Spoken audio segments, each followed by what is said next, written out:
बिस्मिल्लाहिर्रहमानिर्रहीम। अस्सलाम वालेकुम। मैं डॉक्टर शाहिद रज़ा आपको वेलकम कहता हूँ। आज हम डिस्कस कर रहे हैं साइकोलॉजी का एक टॉपिक और वो है कॉग्निटिव प्रोसेस, और देखेंगे कि कॉग्निटिव प्रोसेस क्या है और फिर इसको हम मज़ीद फर्दर इसको कनेक्ट करेंगे एजुकेशनल साइकोलॉजी के साथ और ख़ास तौर पर एजुकेशनल फील्ड के साथ। एजुकेशन फील्ड में, एजुकेशन सेक्टर में कॉग्निटिव प्रोसेस किस तरीके से कनेक्टेड है। तो सबसे पहले तो हम डिफ़ाइन करेंगे कि कॉग्निटिव प्रोसेस होता क्या है। Cognitive processes refer to mental activities involved in acquiring, processing, storing and using information. यानी कॉग्निटिव आपको पता है कि it's related to your mind.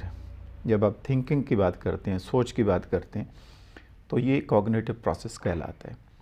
तो कॉग्निटिव प्रोसेसेस जितने भी हैं आपके थिंकिंग से रिलेटेड, तो वो उनसे मुराद ये होता है कि वो मेंटल एक्टिविटीज़ हैं ऐसी कि जिसमें बहुत सारी चीज़ें इन्वॉल्व होती हैं। ख़ास तौर पे आप इंफॉर्मेशन को हासिल कर रहे होते हैं, एक्वायरिंग इंफॉर्मेशन, और फिर जब हासिल कर लेते हैं तो फिर उसको प्रोसेस कर रहे होते हैं और फिर उसको स्टोर कर रहे होते हैं, और स्टोर करने के बाद जब उसकी ज़रूरत पेश आती है तो उसको फिर यूज़ कर रहे होते हैं।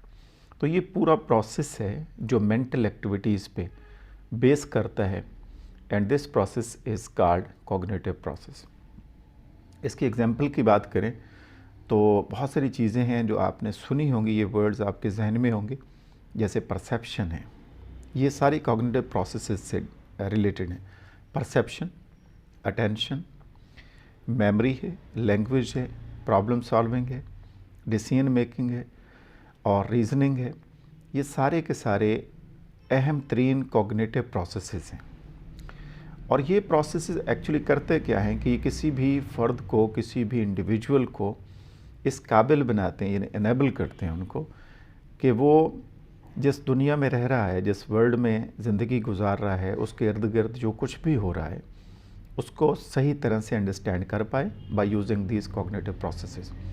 उनकी अंडरस्टैंडिंग हो और फिर इंटरप्रिटेशन उसको ठीक कर पाए और रिस्पॉन्ड ठीक कर पाए। तो इसके लिए वो इन जो कॉग्निटिव प्रोसेसेस हैं इनके ऊपर जो है वो डिपेंड करता है। अब अगर हम तालीमी हवाले से एजुकेशन फील्ड में बात करें, इसको इम्प्लीमेंट करें, कनेक्ट करें, तो इसमें एक दो बड़ी अहम जो है वो लर्निंग के हवाले से टेक्निक्स हैं जो उस पर बेस करती है कॉग्निटिव प्रोसेसेस पे। One is called problem based learning.